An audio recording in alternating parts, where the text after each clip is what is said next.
ரொம்ப வருஷம் வாழ்ந்திருப்பாங்க, சடனாக விவாகரத்து. ரீசெண்ட் டைமில் ஏஆர் ரஹ்மான் சார் அந்த விஷயத்தை யாராலும் ஏற்றுக்கொள்ள முடியவில்லை. ஸோ என்ன காரணமாக இருக்குன்னு நினைக்கிறேன்? இப்போ விவாகரத்துன்னு வந்தாலே இப்போ நார்மல் மக்களை நம்ம விடுங்க. இப்போ இந்த செலிபிரிட்டிஸ்லாம் பார்த்தீங்கன்னா இப்போ அவங்களும் வந்துட்டு விவாகரத்துன்றது எடுத்த உடனே நம்ம வந்துட்டு டிவோர்ஸ் பண்ணிடலாம்ல இறங்க மாட்டாங்க. யாருமே அப்படி இறங்க மாட்டாங்க.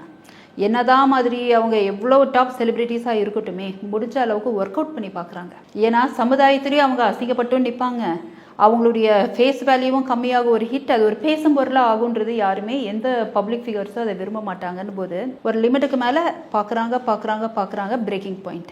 இதுக்கு மேலே இவங்களோட கண்டினியூ பண்ணால் நம்மளால் வாழ்க்கையில் அடுத்த கட்டத்துக்கு போக முடியலைன்னு நினைக்கலாம். அந்த மாதிரி ஒரு எக்ஸாம்பிள் இருக்கலாம். சிலர் நான் நிம்மதியாக இருக்கணும், இந்த சண்டை சச்சரவுன்றதே எனக்கு அது பிடிக்காது அப்படின்னு இருக்கலாம். சிலர் பண ரீதியாக உன்னோட இருந்தால் எனக்கு லக்ஸுரி இல்லை, எனக்கு தேவையான லக்ஸுரி நான் தேடிக்கிறேன் அப்படின்னு பிரியலாம். இந்த மாதிரி பிரேக்கிங் பாயிண்ட்டுக்கு பல காரணங்கள் இருக்கு.